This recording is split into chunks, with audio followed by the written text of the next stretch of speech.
Good morning, Bucknutters. It is Tuesday, December 21st, 2021. I am Dan Rubin. This is the Bucknuts Morning 5 and change. It's sunny. It's cold. It's almost Christmas. Duane Long is here. Duane, how goes it? Well, like you said, it's sunny and cold. That always affects my mood. I love seeing the sun, but it is a little chilly. The climate for getting things done, we hope, today, and we're going to answer the people. A thread was posted on the front row yesterday evening. Questions for the BM5. Please submit them. You've done that. We're going to tackle them right now. Question number 1 comes from Northwest Ohio Buck 2009. Highest draft pick after it's all said and done. Sonny Styles, CJ Hicks, Jack Sawyer, JT Tuimoloau. Pick one. Oh, man. What a question. Well, we haven't seen the young guys yet, so I'll go with either Sawyer or Tuimoloau. We've seen more of Tuimoloau, but, you know, if you just go by impact plays, I would go Jack Sawyer.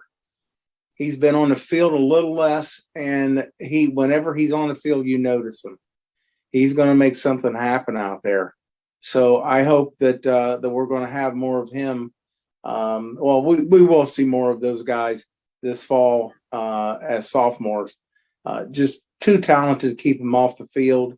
It would be one of those two. With a gun to my head, I'd go with Jack Sawyer.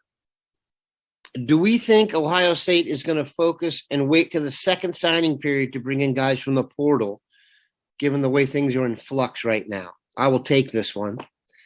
I think this is completely uncharted waters and is a case-by-case basis. I think Ohio State is looking at its roster, seeing who's going, and then they'll address accordingly. And I do think there will be an influx of this after the bowl game. I think everyone is kind of seeing this in 2 seasons, the pre- and post-bowl game scenario. Number 3, Duane. How many further staff changes do you think there will be, and who would you like to see them go after, or who are the best and most realistic replacements? Not an easy question. I think it's just, you answered that pretty much with your previous response, and that is we don't know what's going to happen. They're probably looking now first at what we need, and number 2, what is out there. And I think that we've just got to pay attention to the portal. It is what it is. I know fans don't like it. We need to get right with that. The portal is they've given these kids an opportunity to go in to a school, see what the landscape is, see where they fit in. And it's not just on the field. Some players it's not a good fit with the coaching staff, with where they decided to go to school. Once they're there on campus, they're not sure about the place. The portal is what it is. I really think that the portal may need an adjustment. What that is, I don't know. I need to put some more thought into that. But it's just, as you said, wild, wild west out there. You don't know who's going where. The perfect example is with Ewers. That was crazy. That entire situation, graduates early and then comes here, and he's not here, 6 months, and he's off and running. So, I think we're going to need an adjustment on the NCAA's got to consider something else with the transfer portal. Big thanks to Buckeye Warrior, Goated, and Screw the Blue 82 for submitting multiple questions. Here is one. Guest interview ideas. Can the BM5 get any of these people as a guest for an interview? The names are Jack Nicholas, Kirk Herbstreit, Gene Smith, Kevin Warren, and Phil Steele. Okay, Phil Steele, we've had on the show before. It was a bit back in the day. That's a definite we can get him. Kevin Warren, there's no chance he would ever come on the show. Gene Smith, that's actually possible. It will require a little schmoozing. We can try and work on that one. Jack Nicklaus, I don't have a connection to Jack Nicklaus. I did happen to run into him in the parking lot of the last Ohio State game I went to. He could not have been more gracious. Kirk Herbstreit, believe it or not, I don't know how long ago this was. It may have been coming up on a decade, but Kirk Herbstreit used to frequently email Mr. Bucknuts and ask him to lay off. In fact, Kirk Herbstreit's father even reached out to Mr. Bucknuts once or twice to ask him to lay off. So I reached out to Kirk one time, and we actually had lunch with him, and he came down to Dayton and sat in the studio with Dave Biddle and I for over an hour. Now, he has gotten way more famous since then, so it's doubtful that he will come back on the show because he doesn't need us anymore. But we've actually had Kirk Herbstreit and Phil Steele on the show. We will try and get them back. I think I have Kirk's cell phone number somewhere. We'll work on that one. To be fair, though, he has gotten interplanetary popular, so unlikely. All right, last question before the break. Duane, the loss of Josh Proctor, was it bigger than we give it credit for? We haven't talked about that much, if at all. And this guy was the linchpin. He held the defense together. He was probably making the calls with the entire secondary, and he's gone. And look at what we ended up with. We are not very good at safety. We talk about linebacker, we talk about corner. We are really so short at safety. It's and not one, we don't have a guy with his experience beyond the fact that he was the most talented safety. Absolutely had an impact on this. He could get guys lined up. We saw what happened, the drop off when Fuller left. We didn't give Fuller the credit he deserved. And look what happened. Well, now we lost Proctor and things. Absolutely. It was huge losing Fuller. Or excuse me, it was huge losing Proctor. And having him back is going to have a huge impact on the secondary. Take a quick break, come back, tackle more questions. All right, we are back. Goated, it's on a roll. Do you think, Duane, Devin Brown can push Kyle McCord for the number 2 QB spot next season? I mean, the kid is so talented. We're still crying about Ewers, but Devin Brown, if you actually are honest and read things objectively, there was a lot of people saying that Devin Brown outperformed Ewers when they were head-to-head in competitions in 7-on-7s and whatnot. But I still, there's just too much experience. We've seen what's happened with experience. We've watched it break down this year.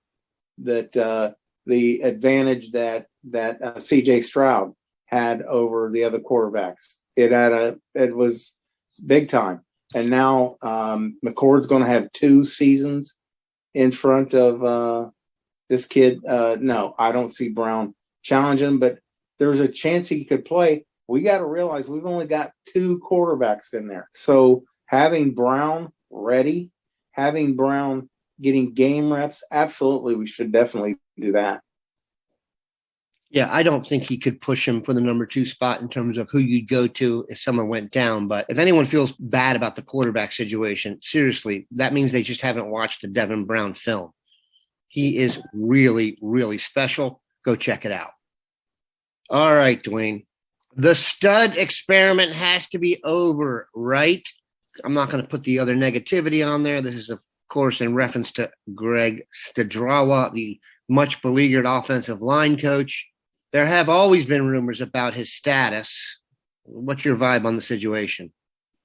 Well, I tell you what, with the quality of talent coming in this lineup, you gotta say, Coach, what's going on here? Why did the first time we came up against a couple of defensive ends that were talented and motivated, we got hammered? They stuffed the run in general, just period across the board. I don't know. I've never been that enamored of Stud. I go back to when he hired in, and some member of Bucknuts went over and to the LSU board, and they were laughing that we had taken Stud as our offensive line coach. Absolutely laughed.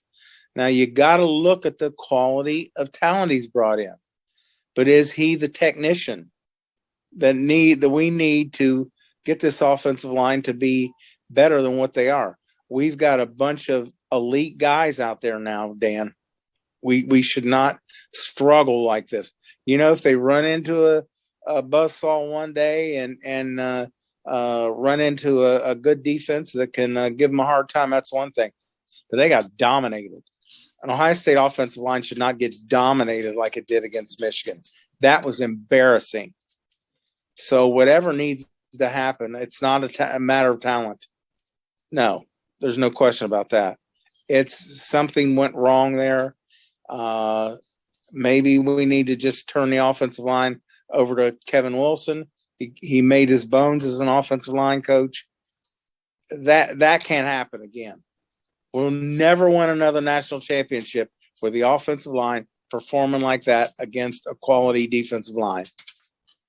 The next question is known facts to share related to the running backs, depth, transfer, rumors, etc. I can tell you what we've been hearing. It's going to be pretty much the status quo going forward. Travion Henderson will be the main guy, and you've got Mayan Williams and Evan Pryor to back him up. I'm not sure what's going to happen with Master Teague. I don't really see a major role for him on the squad going forward. Duane from 32 Buckeye Forever. Name the 3 incoming freshmen that will have the biggest impact next season. Mind you, Duane was the only person on the Tyreek Williams bandwagon last year. Duane, go. CJ Hicks is going to make it on the football field. That's the one that stands out. Whether Sonny Styles, he's an immensely talented kid. Whether he's going to be physically ready to play or not, if he is, he's going to get on the football field. Other than him, I think the guy that's underrated in this class, it's not a great offensive line class. It's actually one of the worst, not just Buckeye classes, but also just in general. It was not a good class to pick from. But I think we may have scored one with Tegra to Shobola.